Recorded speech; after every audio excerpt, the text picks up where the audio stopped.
Hi, Hunter. Thank you so much for having me. Really excited to be here. I'm excited to have you. Now, first off, did I get your last name right? Because I would love to know if I was close. No, I didn't. You What is were you were close. You were close. It's, Andrew Zaro, but it? I get Is Zaro Zara. all the Okay. time. I Yeah, was I was just shy of a little bit of a hint of a sound. So, Andrew Zaro, thank you for being here. Where are you calling in from today? I'm calling in from Portland, Maine. I'm in northern New England. Oh, very nice. Yeah, Very nice. one of the benefits of being a fully remote organization. Startout is based in San Francisco, but at the start of the pandemic, we went fully remote. So we're a team of just over 20 folks, and we are all over the country. Wow, that is Yeah. so awesome. So great. So, before we jump in, tell us a little bit about Start Out and maybe a bit of your career journey leading up to that. Sure. Well, Startout is a 501c3 nonprofit organization. Like I said, we're based in San Francisco, but we accelerate the growth of the LGBTQ plus community through driving its economic empowerment. So our goal is to build a world where every LGBTQ plus entrepreneur has equal, equitable access to lead, succeed, and shape the workforce of the future. So we are an economic empowerment organization. And so that allows us to sort of walk a couple of lines where you think a lot of folks in the LGBTQ plus space, organizations, you think of GLAAD, you think of the Trevor Project, you think of organizations who are really advocacy focused. And we move the needle in a slightly different way. And it's through that economic empowerment. So if you think about it, our community, over time has always been excluded from having that economic lever. By giving our community more of that leverage, we're able to actually impact our communities in a significant way. We do that not just by becoming members of our community that employ people, but over time, through our Start Out Index, which I'll encourage everyone by the end of this chat to go check out our website, startout.org, and check out our Windex. We're measuring, and we can tangibly measure the economic impact of LGBTQ plus entrepreneurs in communities throughout the country, and it's substantial. And I'm going to share some of that data with you throughout our chat as well. My personal journey that got me to Start Out a year and a half ago is I'm a small business. I was a small business guy. So from Main Street to Wall Street, the scalability might be different, but the principles remain the same. So one thing that really appealed to me in the access to capital program at Start Out is my job is to work with founders, like you said, who are actively fundraising and help remove those barriers that exist for them to get them that capital, whether it's VC investment, whether it's traditional debt financing, revenue-based financing, grants, you name it. It's about economies of intimacy. We get things done by who we know in our community. So it's a small role that I'm honored to be able to play a part in founders' journey as they're fundraising. Awesome. So let's get into it. So, how would you describe the current state of the startup ecosystem for the LGBTQI plus founders? And so, what's it like? What's it been like? Where is it now? And where do you hope that it's going? Yeah, well, I think I'll start on a plane of hopefulness. It's in a good place compared to where it's been for the Mm. longest time. You think about where the LGBTQ plus community has been, and historically, it's been removed. It's been othered from the mainstream. So that isn't the case today. We are seeing more and more VCs. We are seeing more firms, LPs, GPs start to understand through years and years of work and advocacy that recognition is not only to acknowledge the existence of LGBTQ plus founders, but to call them in and acknowledge, I say, diversifying your deal flow, right? It's not diversifying just the investment, right? It's the people who are behind these companies. So, many communities and organizations are now actively promoting inclusivity and resources tailored to the specific and unique needs of the LGBTQ plus community. Specifically, when I say that in this scenario, I'm meaning founders and entrepreneurs. There's more and more visibility. It's Pride Month, right? So this is a busy month for Start Out. We have a lot of folks that we're talking to, but for us, Pride is 365 days out of the year. And for our membership as well, we're approaching 30,000 members. And so the ecosystem overall is seeing greater visibility, greater investment opportunities. More and more LGBTQ plus founders are signing up every month for us. And that's remarkable. And they're from everywhere, from metropolitan places to rural places. And so I think reflecting on that progress, not just because it's Pride Month and the societal acceptance, is a huge part of it. I think now from an economic standpoint, from just looking at the market and the ecosystem itself and how it's continuing to grow, it's only going to continue to foster a more inclusive environment that is representative of the LGBTQ plus community. And like I said, we're seeing more firms that are starting, more funds that are starting, specifically saying, not necessarily they want to invest in founders who are creating a product or service or whatever, a business that's for an LGBTQ plus need, but that the person or the people behind that business have that identity. So, those systemic shortcomings that have always excluded and othered us are now front and center, seat at the table, acknowledging lived experience and diversity of perspective. And I think, as to the later point of your question, as we're looking forward, I think we only expect that to grow, and acknowledge that that's a part of the bigger picture here. It's not this separate othered item. It's just as relevant as any other founder. I love hearing that. And I'm curious, you mentioned you're fully remote and you are having founders sign up from rural areas to metropolitan areas. Do you think, there's been a lot of movement in our culture recently that may, bringing these, like you said, this lived experience at the seat of the table. I'm curious too, though, do you think perhaps with the remote work that this is also giving accessibility to new founders in different areas? Do you think that's part of the equation of why you're seeing an uptick right now? I think that on some level, that is a COVID blessing. I think our economy was able to see, oh, whoa, you don't need to live in a San Francisco or a New York to be a successful high growth tech founder, right? You can stay in Portland, Maine. You can be in, rural Kentucky. And honestly, for some industries, you need to be in those places. And I'm thinking like, ag tech. I'm thinking, certain industries that actually have to be in certain areas. And so what that means on the opposite side of that coin, and this is a big part of my job, is finding the VCs and the investors who can meet that thesis and can match that. So and that's kind of, when I talked about the economies of intimacy, the LGBTQ plus community is known for, we all have a degree of separation from each other, it feels like. And, I feel like the same can be said of the VC world, the investment world. So when you kind of juxtapose those on top of each other, you're really able to accomplish a lot. I think the remote part is, it's been a few years at this point. I have some data about where lots of our VCs are versus where lots of our founders are. And I'm going to be honest with you, there's a lot of work that still needs to be done here, because that wealth is concentrated in San Francisco or in New York, right? That still exists. That by far, those are the pulls. However, it's people like me and my job and Startout's job to sort of make those connections and pull on those threads to bring people closer together. And what is the economic impact if you were to do that in Portsmouth, New Hampshire, or, I don't know, Ocala, Florida, and allow people to have their roots in their communities so that they don't have to leave to go to a bigger city. And so that's going to take some time, but we're working on it alongside lots of other people. Awesome. So what are the key challenges that LGBTQ folks, founders face right now? What are some of the big ones? Yeah. So, just some light softball questions for you. Yeah. I'm like, it's 20 more minutes. All right. Yeah. I'm going to try my best to keep this in the context of the economic empowerment and the work of Startup, but I put a little asterisk on that. It is hard to do that without looking at the bigger context of what's happening with the LGBTQ plus community.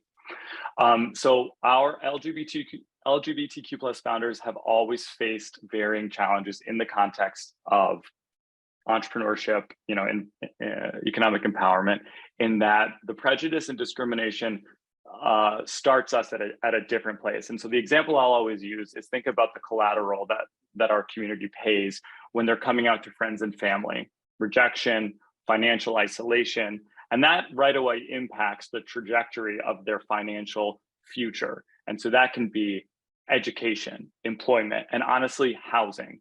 A Pew Research study recently showed that 39% of LGBTQ plus adults say that they have been rejected by a member of their family or a close friend as a result of their sexual orientation or gender identity. So that reality right there, and I'm going to tie this back to what I do, is that LGBTQ plus people face very different financial burdens than their heterosexual counterparts. So the first thing I always talk to people about is when you think of traditional investing, before you start a pre-seed or a seed round, you typically have what is called your friends and family round, right? You've sold your idea to your close community, your friends and family, so that they're going to throw you a couple bucks here and there. It's going to show you traction so that when you go to your next round to go to investors, you say, look, people believe in it. Well, guess what? Our community doesn't always have a friends and family round. And it's actually a pretty problematic term when you think about it. So that right there is a key challenge that only our community has to deal with. And it also pulls out another part, and I know we'll probably try to talk about it a little bit later when you're talking about intersectionality, generational wealth, right? That is for a very small group of people who tend to hold a lot of power, control, and money. But that doesn't happen in our community. So for me in my work of access to capital, that access to funding is very limited due to those biases. That hinders the growth and the stability of LGBTQ plus startups. Separate from that, but other side of the same coin is that lack of representation from founders who we know who are out LGBTQ plus founders, they're far and few between for folks to be inspired by and replicate. So that journey again starts at a different place. It's at Startout, our bread and butter are most of our founders are early stage, pre-seed to seed. And when you think about it, it makes sense. Those early stage folks are coming to us because they need that access to capital. They need that mentorship. We have an accelerator because they can't get it in a lot of other places. And so they're using our network to navigate that. And so that is a challenge that we try to face head on because it is a major challenge for underrepresented communities in general, including our community.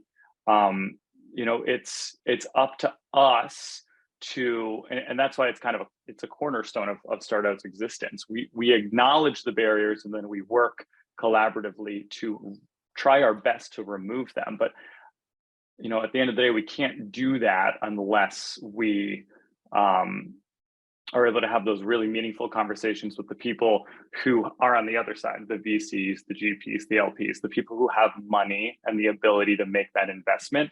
They are a huge part of us making this happen. And I'll just throw I referenced the Startup Index, just a couple of general idea, just some level setting. Out of $2.1 trillion in funding raised for startups in the past 20 years, 0.5% of that went to LGBTQ plus entrepreneurs, right? Think of the nationwide population of our community. It's about 7.1%. So it's a teeny little number. LGBTQ plus entrepreneurs create 36% more jobs, 114% more patents, and 44% more exits, despite raising 16% less funding compared to the average entrepreneur. A couple more, this speaks to what we were just talking to. Of the funding that went to LGBTQ plus founders, 85% of that funding was raised in only 5 metropolitan areas: San Francisco, New York City, Los Angeles, Austin, and Boston. And San Francisco LGBTQ plus founders received 6 more times funding than those in New York and LA. So, there are significant barriers here, not just economic, not just societal and cultural, but geographic. And then on top of that, start to put like secondary and tertiary of education, access to housing, access to, trade. You start to pull on that thread and you're like, oh, I thought this was challenging. And it's so much more nuanced the more you get into it. But that also means there's so much more that we can do to help move the needle. I have to end on a positive note. I appreciate you. Thank you. Yes. Well, let's keep pulling that thread a little bit more. Like you said, alluding to the intersectionality, how does that play a role in the state of the ecosystem? Because some of that can be in some folks' favor, and a lot of it also make it even more challenging. Absolutely. Before I dive into that one, I do want to name the fact that I acknowledge that while I'm having a conversation, and I do this every day in my role, about the role that intersectionality plays in underrepresented communities, that I'm a cis white gay man, right? So I have a lot of privilege when I get to have this conversation. But one thing that we do at Startup is make sure that we're offering that opportunity for folks who hold other marginalized identities to have even more access, because they're working with more barriers, right? Whether you're talking about race, ethnicity, gender identity, you know, again, regional, geographic location, all that stuff. We are really intentional with making sure that we're identifying folks where they're at and trying our best to meet them there. But those barriers might come with some extra work. So I was throwing some start out index statistics at you before, but I think this is important just to kind of frame the intersectionality part of that. So overall, Black entrepreneurs typically receive less than 2% of all VC dollars each year, while companies led by Black women receive less than 1%. Latino startups received only 2% of US venture capital investment, and that's a percentage that stayed nearly the same since 2017. And even worse, early stage funding, which we just talked about is the most critical stage of funding, has basically stagnated.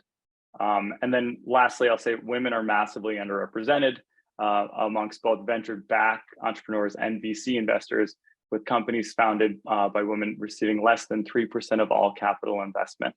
And women account for less than 15% of check writers. So why do I tell you all that? It's because as soon as you start to lay these intersectional identities on top of each other, what looked hard becomes almost impossible for some people.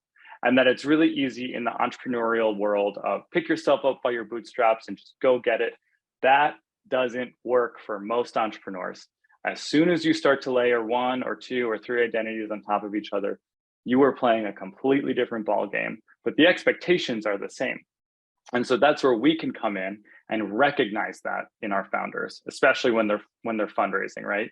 Depending on what marginalized group they happen to be a part of, disabilities, low income backgrounds, these overlapping identities compound the challenges for the LGBTQ plus community. And it can intensify discrimination and uphold systemic barriers. So understanding the intersectionality is crucial to make an inclusive ecosystem and identify the diverse needs of the founders you're supporting. But when you're coming at it from a perspective of investment or support, you have to be really careful. You're not just being transactional and checking a box, right? I'm not just gonna, say I'm an investor, I'm not just gonna write a check and be like, oh, I wrote a check, I'm supporting a woman founder, great, I'm done. There's follow-up. You're not just taking the meetings. Anyone can cut the check.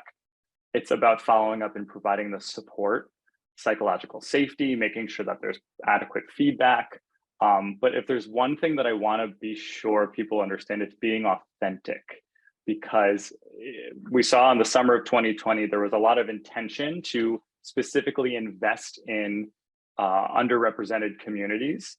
And then in 3 years' time, that's actually kind of changed pretty quickly, quicker than I think people realized. So the authenticity is a huge part of it, because that's the follow through and making that commitment and sticking with that commitment to supporting underrepresented communities.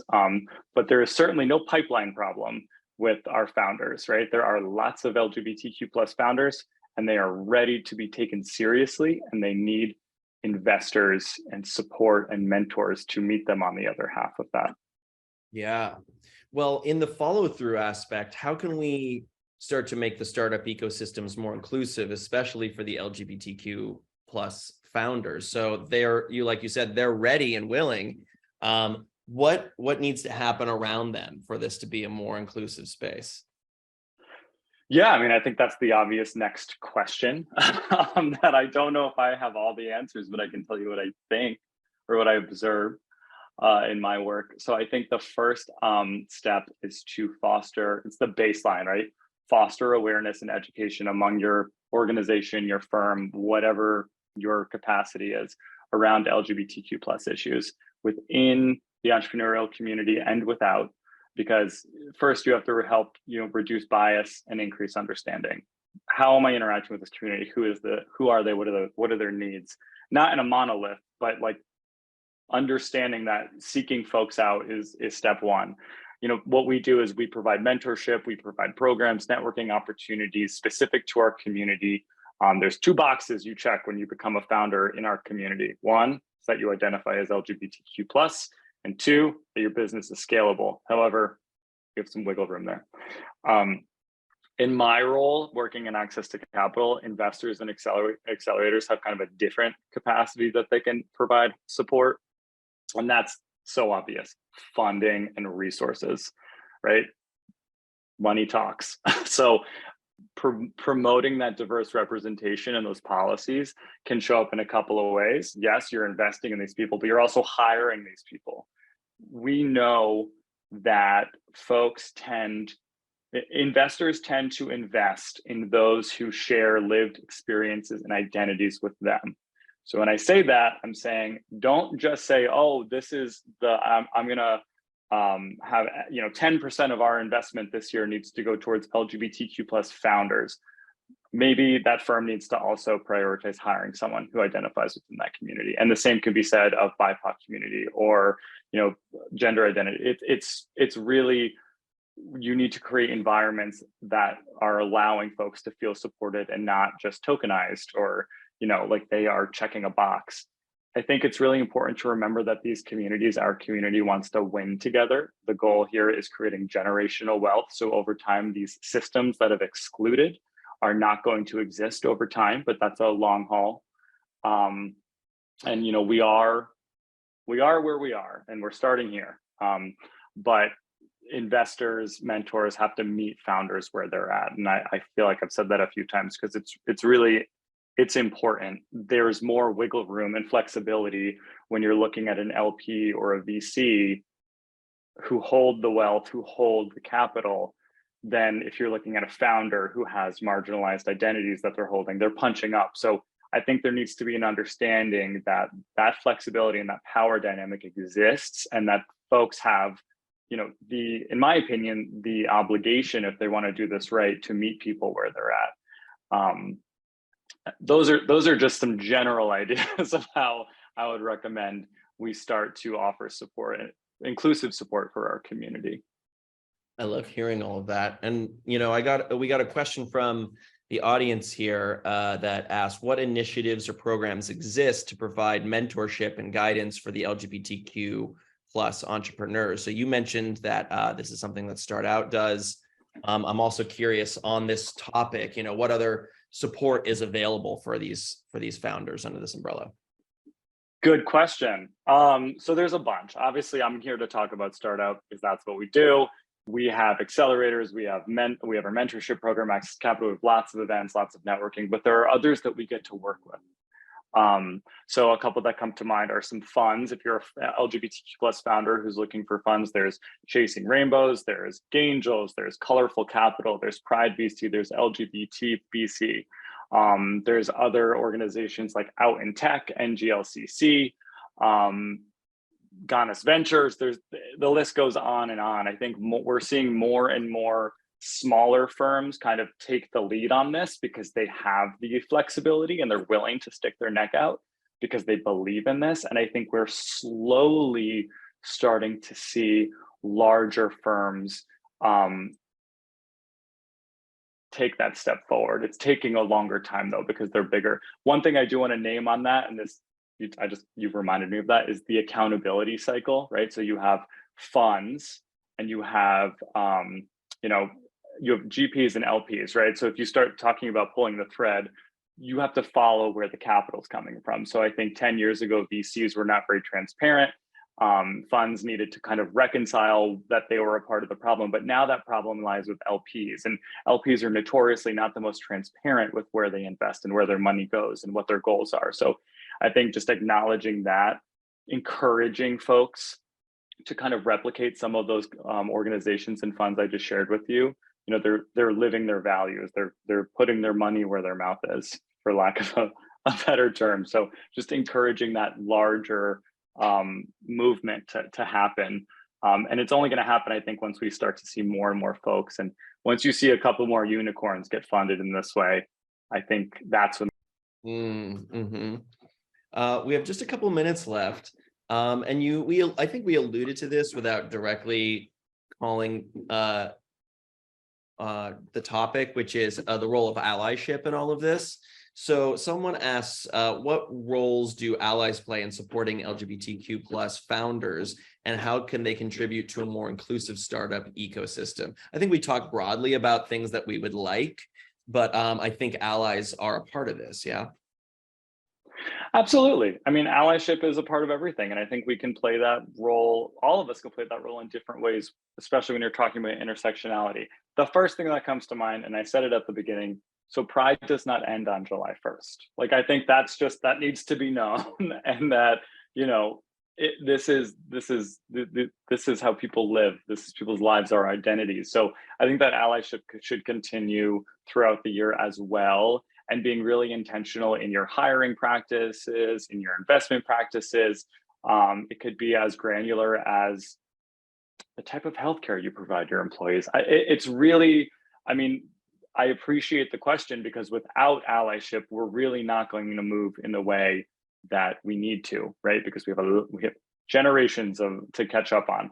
So I think just being really intentional and making sure that that representation at a leadership role exists in your organization or your business or your community, whatever, and being there not just for the wins and the celebrations, which we all love, but also when things are tough, right? And I think we've seen a lot of examples this past month alone in the business world of a business wanted to be an ally to the LGBTQ plus community. The going got tough. There was some pushback. And then the first thing the business did was turn their back on the community. And I think that's really important to name that, because that is not allyship. That's performative. And that goes back to the authenticity I was trying to get at before. This community doesn't have the privilege of not being LGBTQ plus come July 1. And so I think when you're creating space as an ally, acknowledge that, because the community return on investment is going to pay off if you're an ally that sticks with the LGBTQ plus community throughout the hard stuff. Yeah, absolutely.